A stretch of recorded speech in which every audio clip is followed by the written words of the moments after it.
Hello again. All right, looks like we are on. Yeah, welcome everybody. We don't have everybody here yet, but let's just get started anyway. It's been a while since I've been on one of these webinars. Just to do like a quick introduction of ourselves, I believe is the plan. Yeah. I'm Mark van Hal. Nowadays I'm service and support manager here at CyBe. A few years ago, about 5 years and a bit more, I started out here as design to print engineer. Mainly because of the background in game design, so that's 3D modeling, design by drawing, that sort of thing, programming. So in a very small team at the time, I fit in quite well, having a wider distribution of skills in my arsenal. Fit in at the time, and it's pretty much gotten a little bit out of hand in the sense that I'm now going through the ranks basically and starting to do more and more into it. Okay, thank you, Mark. Good question from our host, Quinte. He's asking if everybody can hear us, me and Mark. And Martijn is saying no, he's on mute, but we have only one of our laptops that is unmuted with the audio. Otherwise, you have a loud noise. So if you have any problems with your sound or quality of those kind of matters, please use the chat so we can check what's going on. An introduction for me, Jesse van Dongen, Learning and Development Manager over 2 years now here at CyBe. Also in the beginning years, I was also involved in organizing the webinars and also a speaker. So for me, it's also a little bit of time ago that I joined the last webinar as a speaker or as a host. Really lovely to be back, and that Quinten has invited us to host the 10th anniversary webinar. So for today, this webinar is a special one. We will dive back into the history of CyBe. We'll also show you our projects and how we have achieved it, and also with our partners, because our partners are really important to achieve, and without them we couldn't have reached this level as we are right now. So we have also some live videos of our partners that have a personal message and a video. If you record it, yeah, that's a good one. And lastly we will have some future announcements, so that's always cool, I guess, to hear what our plannings are for the next year and later. And of course, lastly, we have our Q&A. But if we want to have a interactive webinar, so if you have just questions, feel free to place them in the chat, and we can discuss it right away. Or some questions, we will answer them in the Q&A. Can be anything. You'll always get an answer. It just may not always be a satisfactory answer. The history of CyBe. We have a really big timeline, and I guess it's quite difficult to read. But we have a lot of images. But in the top left, you can see it all started in 10 years ago with Barry Hendricks, our CEO. He was working then at his father's company, Hendricks Construction Company, and he found some challenges, such as the shortage of labor, also the sustainability, and he thought, like, okay, the construction can be way more efficient. So he started with prototyping, and he did it with one colleague, Steven Klein and Gerard Rossenaar. Yeah. Gerard Rossenaar has been basically with CyBe from the very beginning, I believe. Yeah.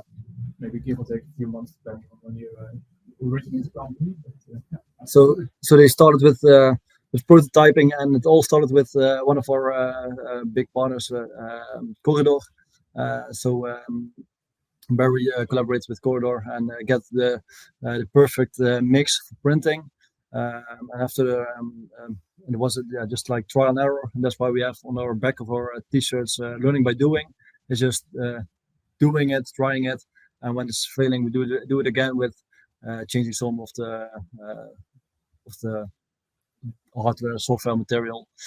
So what you can see here on the image is, I think, yeah, it's not the first hardware or the, but it's already a more advanced, because the first prototype was printing with a welder machine. Yeah, it's quite fun, because within this image, in the background of it, you can actually see one of the very first prints that we did.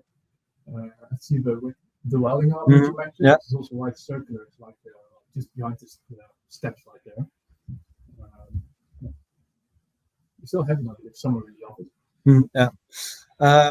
So when this first prototype with this robot, we could finally print some first elements, and also made our first software, and that's what you can see also in the image on the right screen. So we used Rhino and Architect, it's called. Architect was actually from Corné, who was also pretty early on. I believe, and I wasn't there at the time. So together, Barry and Gerard and Steven Klein, I believe. Yeah. And Corné, in this case, Corné was the guy behind the software, and was a little bit on the robotic aspect of that. Yeah. So when it was like the first proof of concept, like, okay, this is working. And it was quite a revolution in the whole construction and for the concrete printing, because we are one of the first worldwide that could manage and print like that. That is interesting input. Gerard was actually in the chat, so he was there at the time. It was apparently the very first curve wall that we printed. No, cool. Thank you, Gerard, for your input. That's really cool to hear. That's also information that we don't know, because I'm here for 2 years and Mark 5. I've been here so for 5.5 at this point, so not 10 years back yet. So on this image, you see the Iron Drone Lab in, I believe, Saudi. No, it was in Dubai. And it was the first building we built for the government of Dubai. And as you can see, on the machine already has been involved, because first you could only see just the robot just standing on the floor. But Barry and CyBe, we got this project in Dubai, and we needed to move the robotic arm.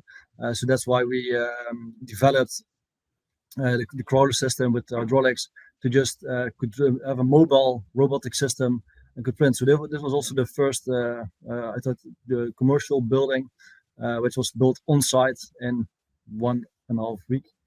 Yeah, I believe so. Yeah. And one of the things as well is the crawler, of course, has your mobile basically on horizontal planes. But for this project specifically, I believe also at the time the guys who did it, they would first print like the first series of walls, and then print another series of walls on top of it, just to make sure we actually get the correct height needed. So even on the image on the right, you can see that there's like stacked elements essentially, which we actually do try and prevent nowadays. But at the time, this was what we thought was going to be the best way forward, and we just keep on learning from it.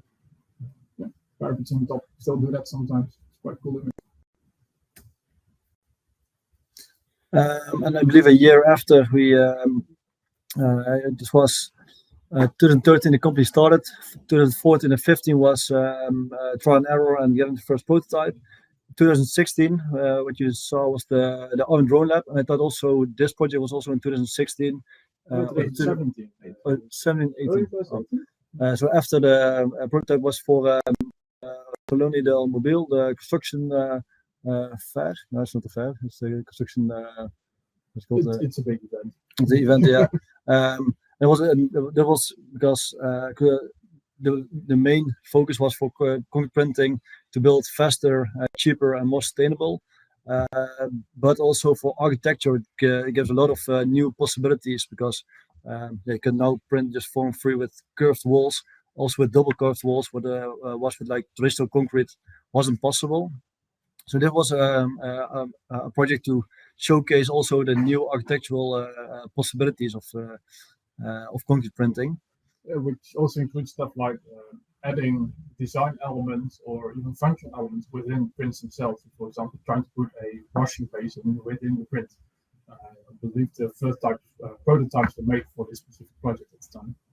Yeah, we don't have included those images in this slide, but that's indeed They exist. they exist. Yeah, yes, and they are really cool. I believe this project was only a showcase and is now not being used anymore. Correct. Yeah, they built this on actually one of the largest plazas in Milan. They still have the elements, but they're all in storage. So Yeah, exactly. if people wanted to, they could put it back together Yeah. essentially and make it a functional structure again. So please send in the chat if you want to purchase this house. It's available, but we can connect you with with the guys in Milan. We need to try. Right? We can try, yeah. And this was all I thought 2018, and it was the first project of you, Mark. Yeah, correct. Yeah, I can see you here in the image. I was at CyBe for 2 weeks, and then we went to Saudi. When I came in, they offered me a job. Like, yeah, okay, how are you feeling about going to Saudi for a few weeks? Yeah, sounds like a good plan. Let's do it. What was special on this project? Well, for myself personally, mainly that I have never really been on any type of construction site before. And coming from a game design background and then entering a construction site, it's a bit of a step. What we're outstanding parts about this is really just that you can still see, for example, within this model and within the print that we use the rectangular nozzle. Before this project, we always do that. And actually, when we came back later, we printed this project, and then we came back a few weeks after for demo printing for the new housing in Saudi. At that time, they also decided to stop using the rectangular nozzle and the rotating gearbox on the robot. Mainly because we noticed, well, printing without the rectangular nozzle would make the robot move just a bit faster in the corners, so we would get more fluid prints and get just like a better aesthetical result, that sort of thing. And it was also just a really fun experience, and also quite a little bit of a culture shock, I guess, as well, to just be in the Middle East and seeing how things are handled there, with how they close up the construction site, having the workers there, and like how that combination goes with people from our side to their side. So this was also a main step for CyBe. It's the vergaderfabriek, and this was our first project as a main contractor. So all the projects we did as a subcontractor. So then this was also from a company-wise perspective, like, okay, what do we want to be as CyBe? Do we want to be a construction company, or do we want to be a tech provider? Yeah, and so that was that point in 2018, like, okay, are we going to which one of those are we? And after that point, we decided that we should be focusing more on a tech provider as just a construction company for the time being. For the time being, yeah, that's it. Yeah, and that's I think you can go to the next slide. It was also a pretty interesting project, especially compared to Saudi Arabia at the time. In Saudi Arabia, we would have like 50 degrees Celsius, that sort of thing. While printing the vergaderfabriek actually in the Netherlands, we were printing inside the tent, and the moisture and the heat coming off the print would actually result in the tent causing rain, because the printing is in winter, so outside was cold, inside was warm, and we actually like getting our own little bit of ecosystem within the tent while we're printing it. So printing from 50 degrees plus to like -5 was pretty interesting.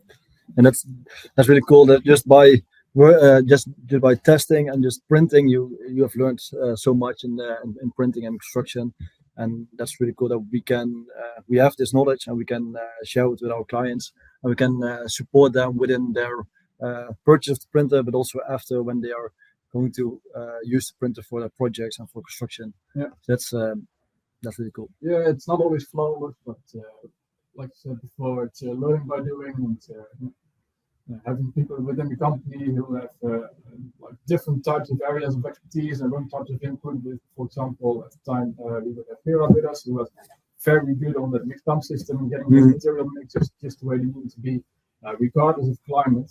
That's really helped us at the time, and still does. When, for example, now just this morning we were talking to people from Israel. They were experiencing troubles with their own type of mixing, and we can actually look back at those experiences from the past and apply them still nowadays in the future with completely new settings. Because like the ground rules from them still apply today. Yeah, that's the learning curve is just really awesome to see. Absolutely. This image you can see the development of the system itself, and has already been said in the top left. You can see the first, or not the first, but one of the beginning setups. Afterwards, on the bottom left, you can see also the system, but on a fixed portal, and with putting the printer on a higher ground or a higher place, you can also print like higher elements. With that, we can those two elements are printed for testing the strength of the concrete of the mortar. And as already been said, like we produced the crawler itself because we needed to have a mobile system in Dubai. So that's why we put the crawler underneath the robot, and that's actually how it developed, like from just only a robot to a mobile system. Yeah, I'm not 100% sure, but I think you could say that the image in the bottom left is really like proof of concept essentially for optimizing the range of the robot as we have it. Mhm. We're really just trying to get not just the width but also the proper height out of everything. Continue exploration. Yeah, Talking about heights. that's That's a good little point. bit, yeah. So this is one of this actually the most advanced mobile robotic system we have. So this is the system with the option height control, and with this option, the legs of the crowd itself will move upwards during print. With that you can extend the print range with I thought like 80 centimeters in height. Give or take. Yeah, so that's Many have been to the beginning of the recording actually, because the weights are working right now, and depending on which version you're having, we are altering between this. It will go up as quick as it can, just to try and get that maximum range that you're going to be needing. During the beginning of the video, actually, you can see most of that increase in height as we are printing the circle shape in this case. So that's how our crawler developed. But also our mixing system is also developed over the years. It's a thing that you see on the next slide. So as you can see on the next slide, yes, we have put two images. If you have any questions, feel free to place them in the chat, because we are just talking and talking and talking. But if you have, we want to have this a little bit interactive, so feel free to just ask questions of the robotic system or the projects or whatever you are wondering. The question indeed about placing the robot on, for example, the second story of a building. We haven't yet. No, the way we have done multiple story buildings up to now is basically by printing the first layer on site. So typically exactly in the location where the element needs to be, we will print it.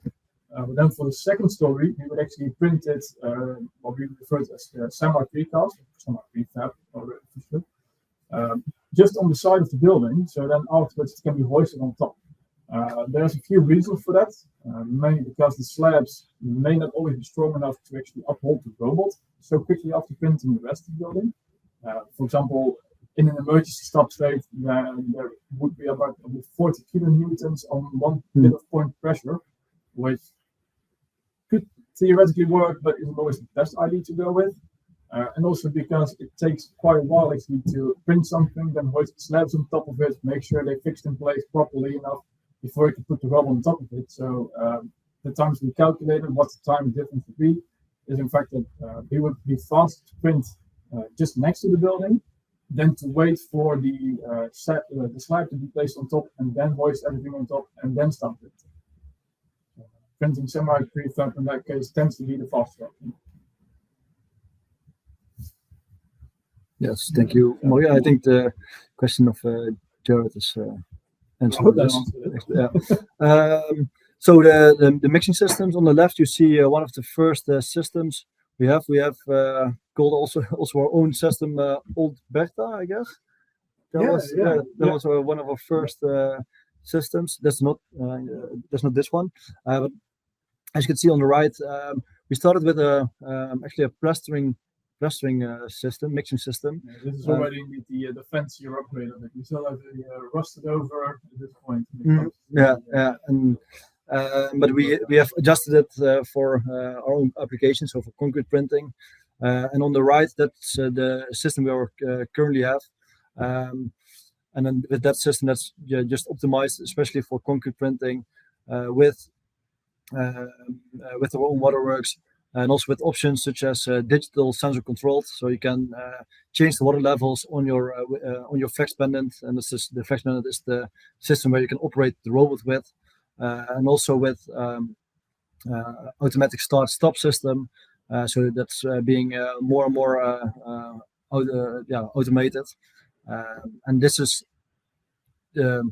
not the end system, because we are working on a new system right now, and that's I think what we will explain in the future announcements. So also this system, we will try to automate the whole construction, and with automate, and that starts with a small thing, that's just with also automatization of our mixing system and our robot. So yeah, those quite small steps we're taking will result in the end or in a more automation of the whole construction. Yeah, this is what you mentioned already, Mark. Yeah, actually a little bit of it. So back in 2018, during the project in Saudi Arabia, we basically printed the project still with using our rectangular nozzle, and the gearbox is through a robot that can rotate around, so making corners, everything rotating with it. And we stopped using it after that project because we basically found that when you are having the robot move into the corner, then it would stop, rotate, then continue, and we would somewhat improve upon this by having the model not having a 90-degree corner, but having like a fillet to it, so we do the rotation over time. But we still notice that the robot slows down quite a bit on those corners, and as a result of it, you would have like excess material because the flow of material is consistent compared to speed, which would then be varying down. So excess material on the corners didn't look quite as nice. So we stopped using it, and we basically figured out, okay, you know what, with a round pipe it works just as well, and in fact the aesthetic results are much better. So other than just us personally as people mixing on the system, getting better at mixing and getting a more reliable, consistent mix going, we have also made just a small adjustment because, well, why use a thing that also doesn't really quite match up with what you're looking for. When the round pipe works just as well and actually doesn't lose as much speed on the corners and accelerates faster. Yeah, it's also trial and error. Absolutely. And just trying, and this is working. And I know we are still selling the rectangular nozzles because some of our clients are universities. They want to just so they want to do research and to try with the other nozzles. So we have them available, but for our printers we don't use them that much. Experimenting. For some applications, you may want to use that rotating gearbox. So in 2 years ago, we started with developing and producing our new system. This is our gantry system, and the first system was without a robotic system on it, and our next system, that's this one, is our gantry system with a robot attached to it. So that's how we keep improving and developing our systems. So the gantry systems will be more beneficial for printing precast in a factory, while our robotic systems are mostly more beneficial to print on site, or for some elements and parts also just in a factory. Realistically, you really don't want to continuously build it up, then break it down again, move it, build it up again. It's a relatively fast process, but to just continuously do it for on-site printing isn't really worth it. But like you said, if you're just having it static in a factory, you just keep on pumping out elements. Absolutely, it's a good idea.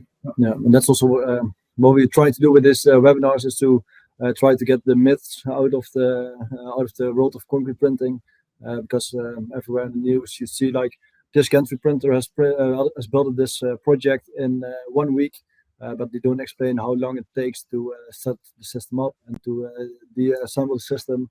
So that's why we also support our clients in printing logistics. So how can you print models, and where do you need to print them? Do you, is it more beneficial to print on site, or is it better to print just in the factory? And with what kind of system would it be?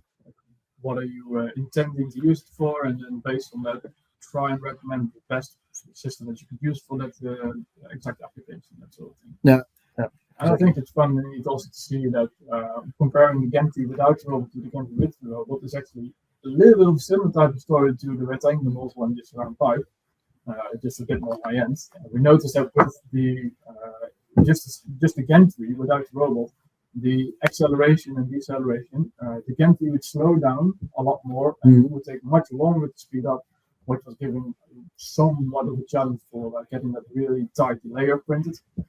While if we were to put indeed the robot onto it, we would have a lot faster acceleration and a lot slower deceleration. So it would circumvent a lot of those issues that would maybe come out of needing to adjust designs for 3D models based on the system you're working with, while you actually want to make sure that the system is available to make sure that every type of design you're thinking of, like the freeform ID, actually the hardware supports it. Yeah. So the first poll of today, the poll of today, what do you think was the most important event in our history? And this is open. Now you can fill in some options, I guess. Yeah, you can fill in options, or if you want to give another answer, just feel free to use the chat. What do you think was the most important event in our history? I think the most important event was that I am becoming a colleague here in the company, but not for me. That's not an option. No, that's not an option. Jesse van Dongen joining us is.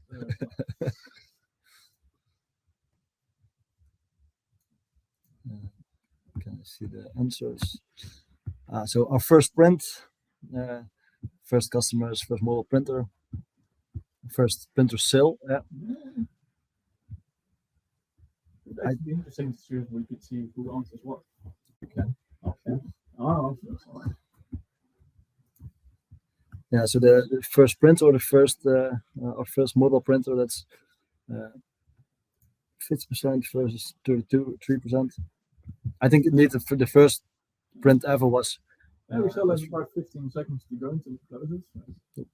Yes. Or earlier. Of course, yeah, we can do that. Still saw some answers. Yeah, the first print seems to win out by a little bit of a margin, actually. Just more than half. That's quite cool. Yeah, I do agree. I do think that the first print has been the most important event within CyBe, because it shows that you can actually, the thing you had in mind is possible. And if you can't get the first idea on from paper to actually being physically there, I don't think we would have been here today.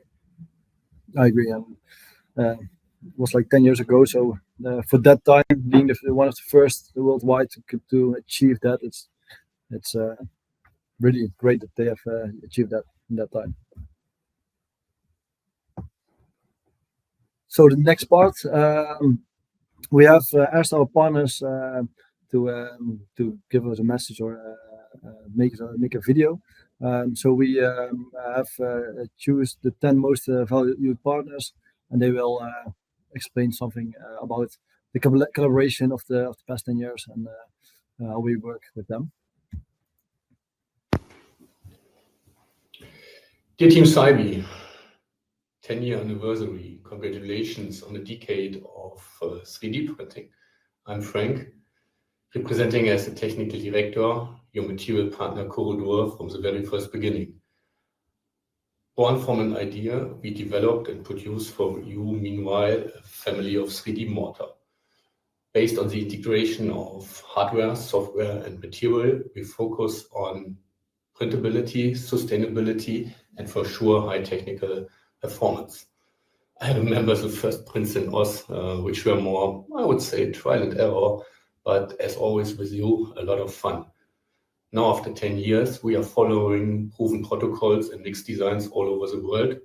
That gives your customer the freedom of creating versatile 3D designs and projects. Yeah, it's been a privilege to partner with you and witness your success. I only can say once again, cheers to the last 10 years and an exciting future ahead. Happy birthday from Corridor. Thank you very much, Corridor, and thank you very much, Frank. Indeed, Corridor was one of the first to get the motor, and it sounded like a lot of fun to just in that phase experimenting, and awesome that after 10 years we are producing CyBe motor worldwide together with Corridor, and so that's really cool. Yeah, indeed. And I think it's also quite interesting to notice that we are still actually experimenting quite a bit with Corridor. Like just a few weeks ago, they had some new prototypes of material for us to work with, which may be an improvement upon what we have, or maybe worse than what we already have. But if we just have iterative process that still goes on with them, it's very interesting. And like I mentioned as well, having like different types of power packs, working together with them to actually provide that worldwide potential, at least to make sure everyone can access 3D concrete printing within their own area. It's really interesting to be working together with them.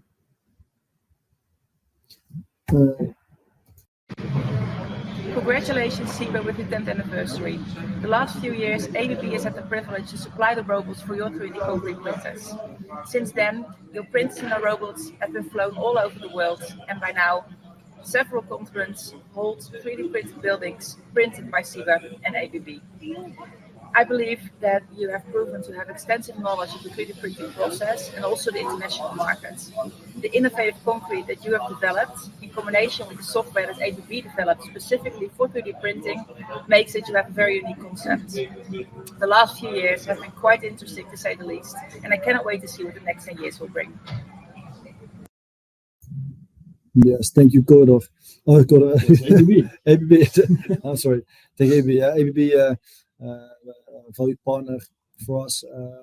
We are having a lot of different robots, most of all different colors, because also Different sometimes sizes as well. this is Because different the one on sizes. the RC is a lot bigger than the one on the Gentry. Yeah. So ABB is always thinking with us how we can improve our systems, how we can make it for our users more easier to work with, more efficient, more safe. So Absolutely. and also Good continued partnership. yeah, exactly. And I see there's indeed a note about the Vergaderpik. Yeah, it's in the. We are actually aware that there are cracks in it. I think I mentioned somewhere in the beginning of the presentation as well. It was printed at like pretty bad circumstances as well. So honestly, not very surprising from what we can tell. Also, the cracks are rather superficial, so shouldn't be an issue. Also good to know that indeed the bottom of those elements, as well as the top, has a casted concrete in it. So the bottom should be completely fine, the top should be completely fine. There's no evident reason to worry about it yet, but we do make sure to keep tabs on it so that we actually are well aware of what is going on there. But a good mention. And it's also part of the learning curve, and the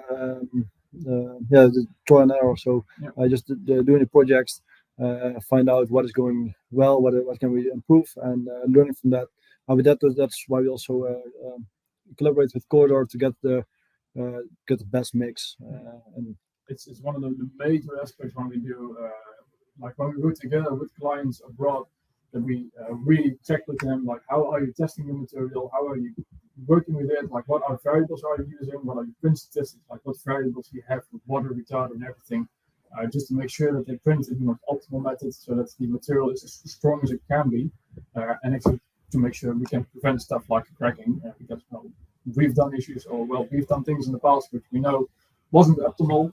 We've learned from it and we've improved upon it, and we just keep on going forward like that. Aizawa. Aizawa was our the first company that bought a printer from us. Aizawa is located in Japan.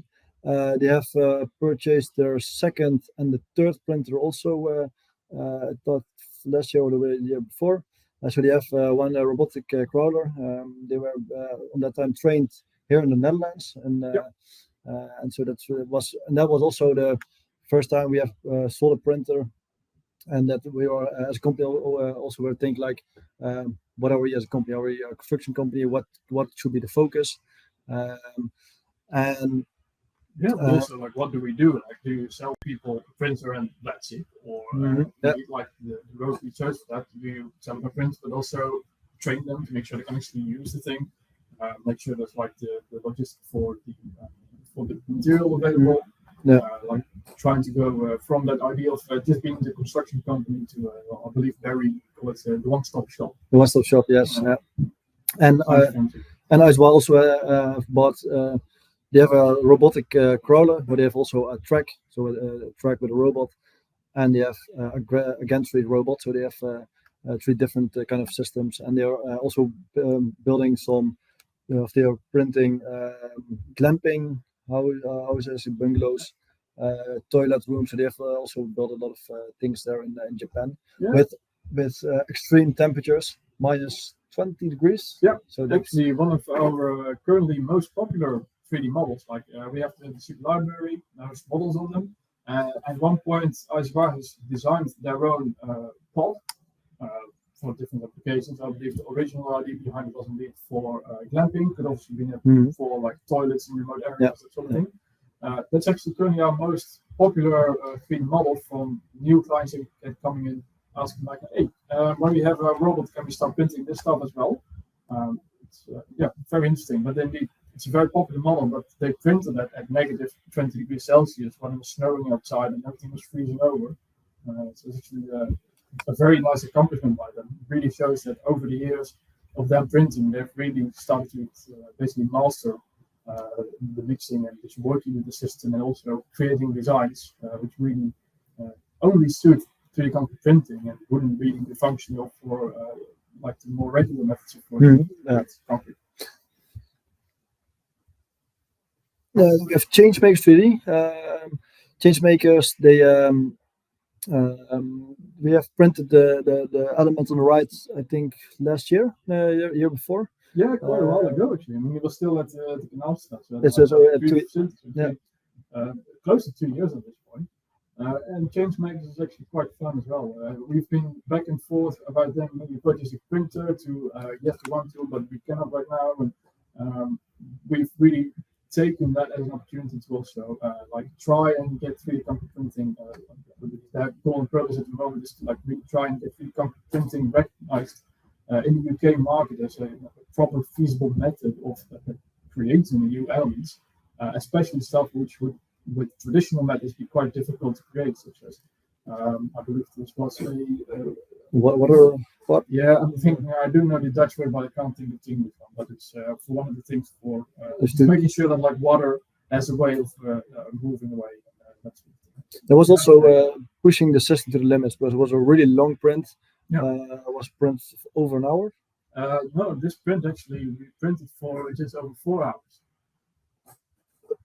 You printed this for that's yeah. Oh, actually, I didn't know that. It was actually a really long print. 4 hours. So we printed 4 hours. All of this it's quite massive, just like you mentioned X, Y, and Z as well.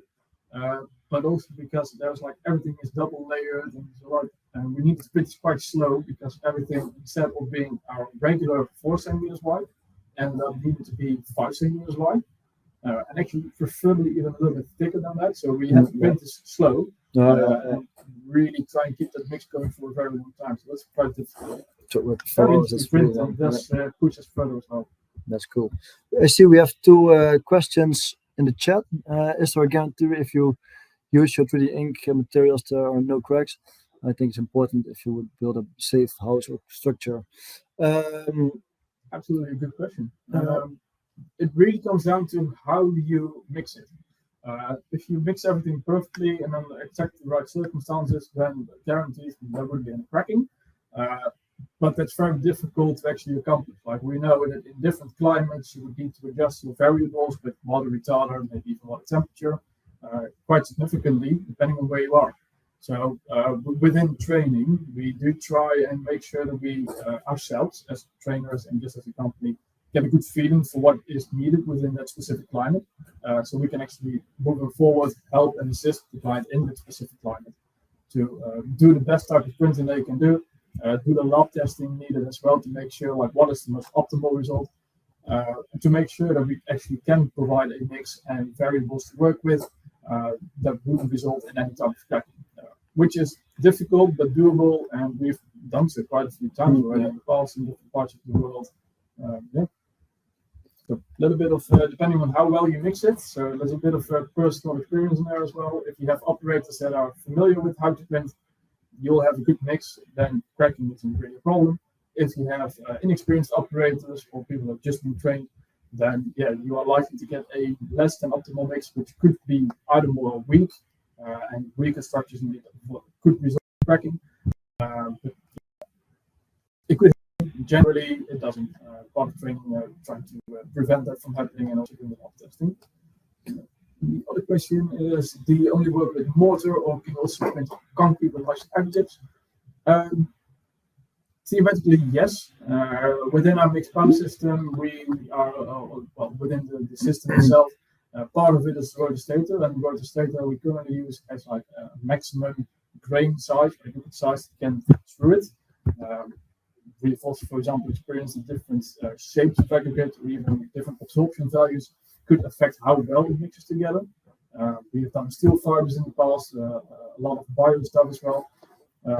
So you can mix a lot of different things. It doesn't strictly need to be a mortar, but depending on the aggregate size, it may or may not be able to pass through the system as it is. So if you really wanted to, for example, we have people who want to print with sawdust as part of the mix, which is a slightly bigger grain size as well. We may need to adjust parts of the mixed pump system to accommodate for that by either changing your stator or using different mixing hydrant or having water come in at a higher or lower point. So that's absolute options. Yeah. We're going to the next slide. A lot of questions. Hi, I'm Wafay, the founder of Corox, New Zealand's first 3D printing company. And we're also CyBe's reseller in Australia and New Zealand.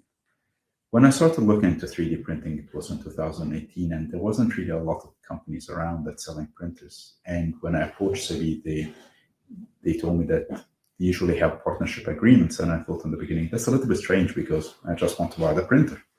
But after working with them for 5 years, it became quite obvious that this is really a partnership. We were the first one to mix the material outside of Europe, and CyBe helped us through the whole process. And they continuously support us. And by all of the learnings that we have done, now we're supporting companies in the States and Australia to get them to where we are. And it's part of this global community that CyBe wants to build with their partners around the world. And it's a really good way to do business. And I love it that I know them for 5 years and we're growing together.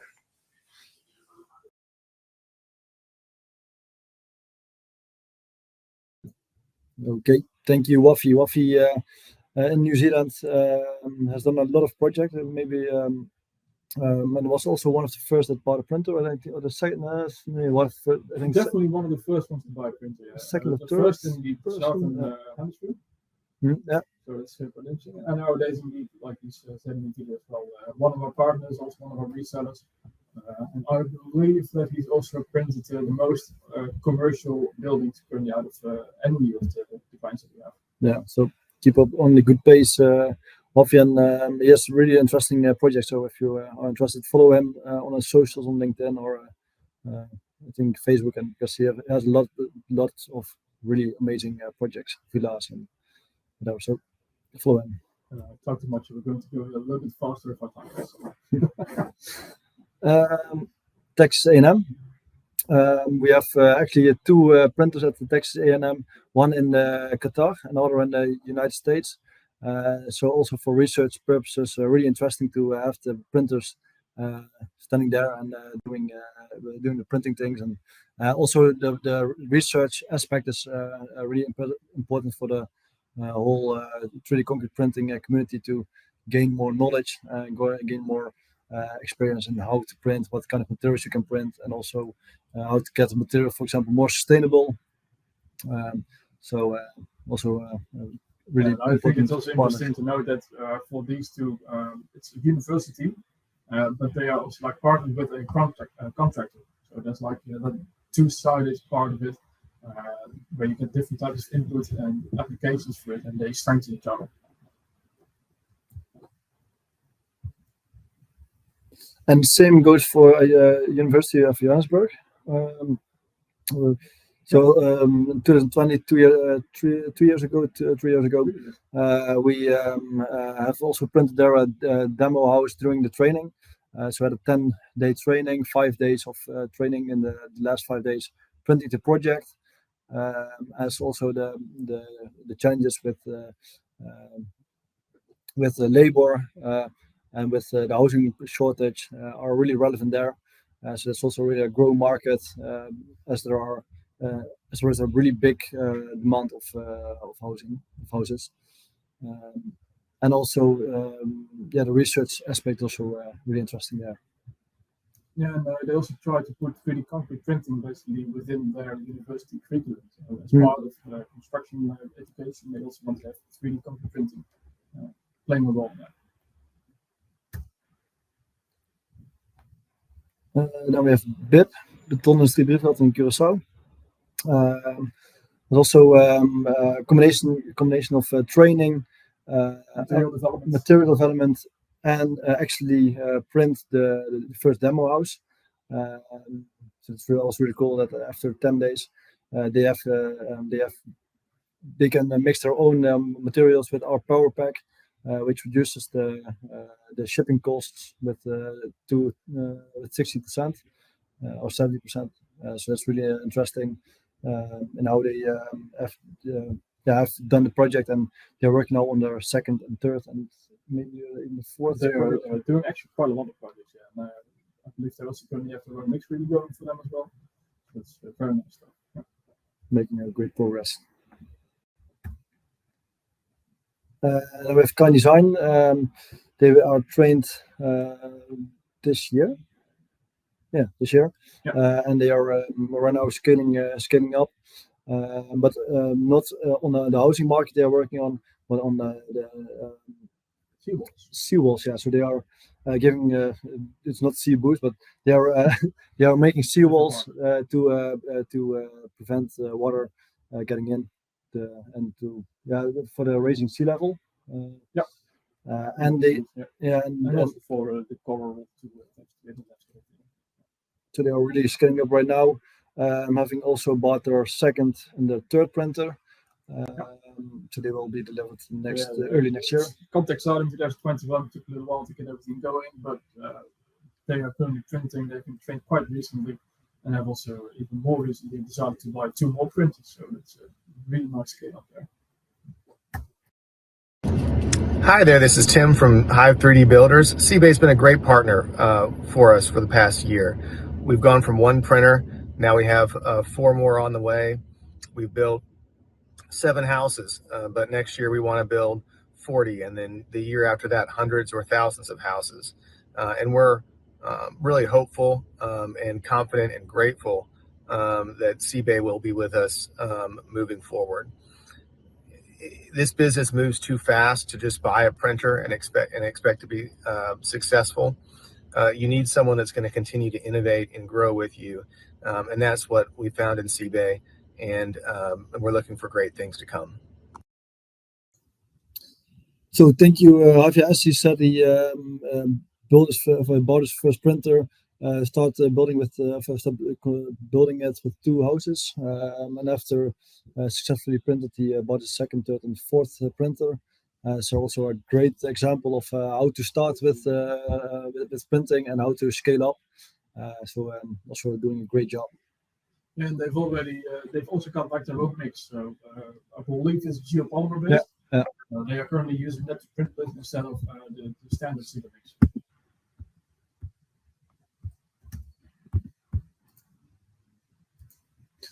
And then we have our second poll, or third. What partner do you think had the biggest impact on the development of CyBe as a company? And if you want to give an open answer, you are able to answer in the chat.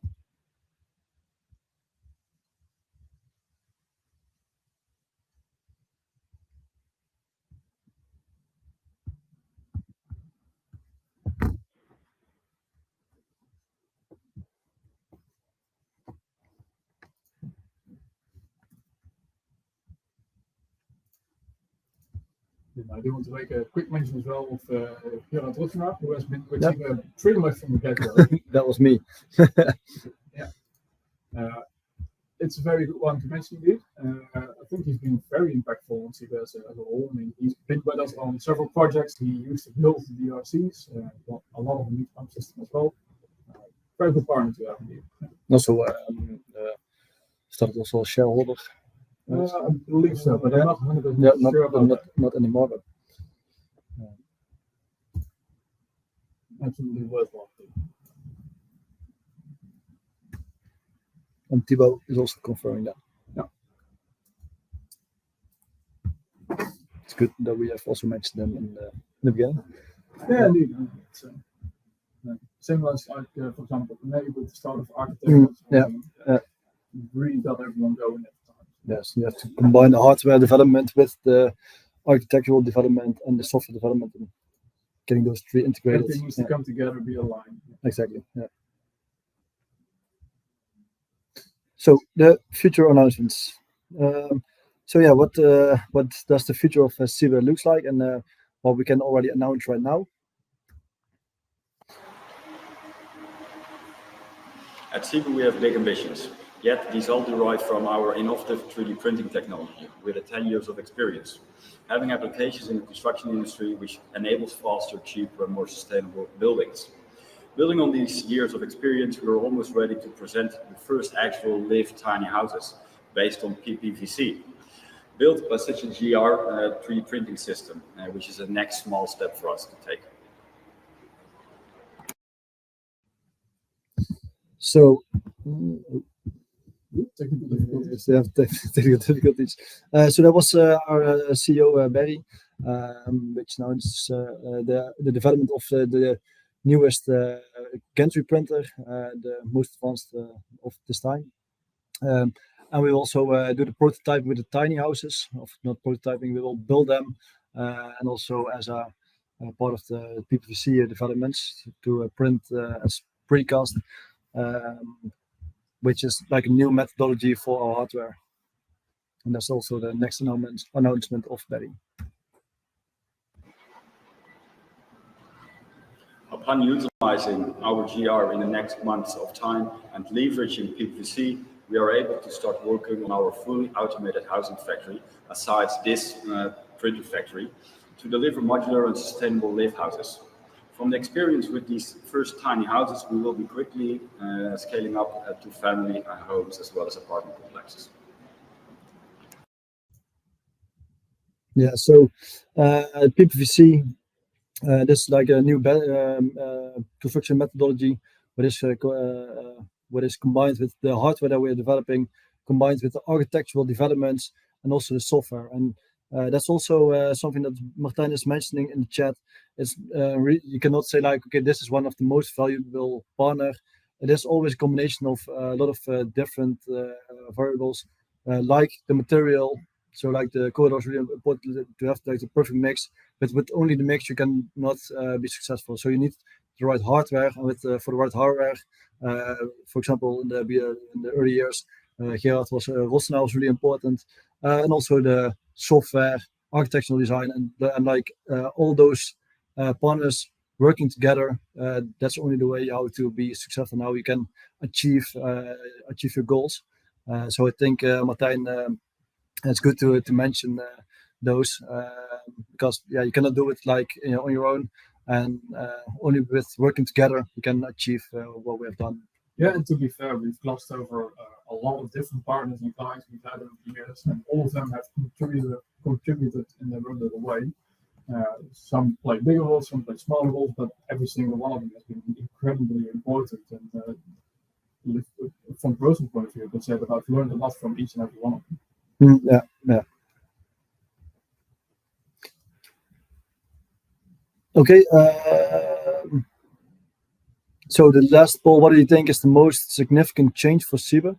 And we have four answer possibilities. So do you think the new hardware, the CyBe GR with also software, will be changing the way of CyBe? Modular housing factory, PVC, or live tiny houses? And I think that's also a difficult question because there will be, I guess, also a combination of one of them. Yeah, I would think so anyway. Because without the CyBe GR, you cannot build the modular housing factory or PPVC. And tiny house, the lift tiny house is really important to get a blueprint for the modular housing. To be fair, it's quite an easy question in my opinion. If you look at the modular housing factory, basically in order to make that thing work, you need to have all of the rest also working. So if you want to give an all-encompassing answer, then that, at least that would be my personal opinion.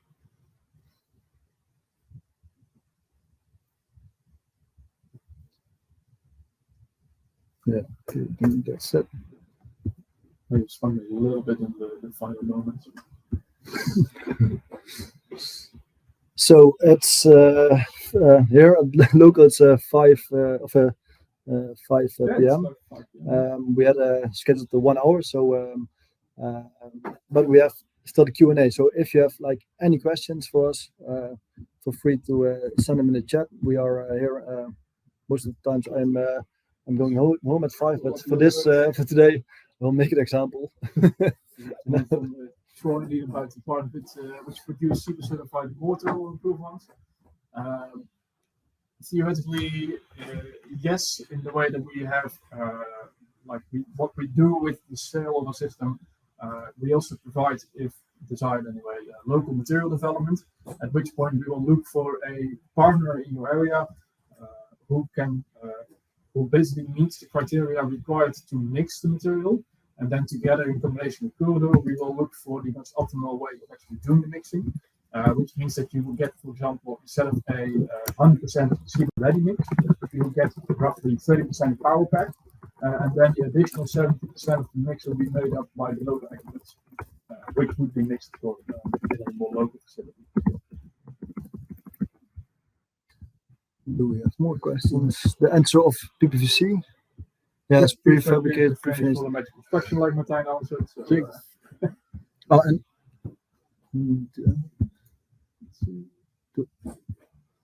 that's the other one. Yeah, I did.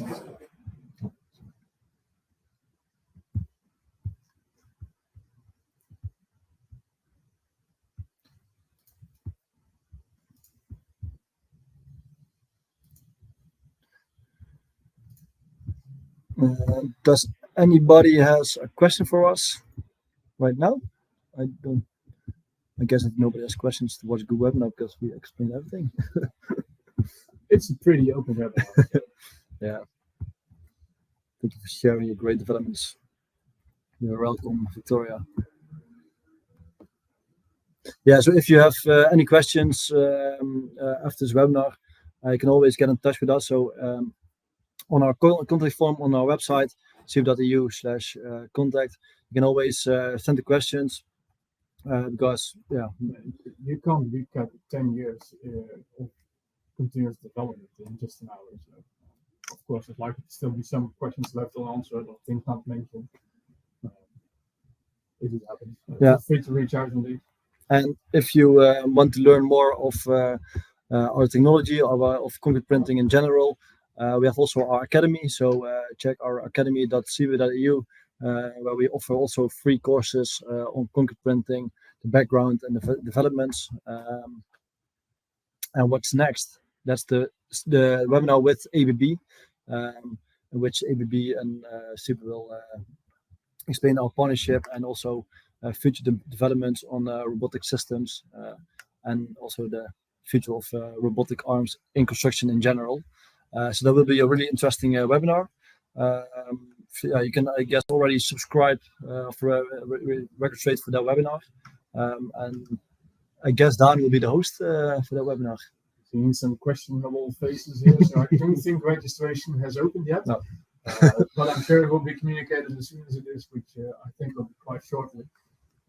So more to come. Yeah, then I would say follow us on the LinkedIn, Facebook, Instagram, and all the socials. So our marketing colleague Quinte will share the post where you can register for the next webinar. For now, was lovely to being here back on the webinar, and we will see you maybe in the future. Yeah, thank you all for joining us, and hope to see you again very soon in the future. And thank you, Mark, for being my co-speaker. Thank you for being my co-speaker.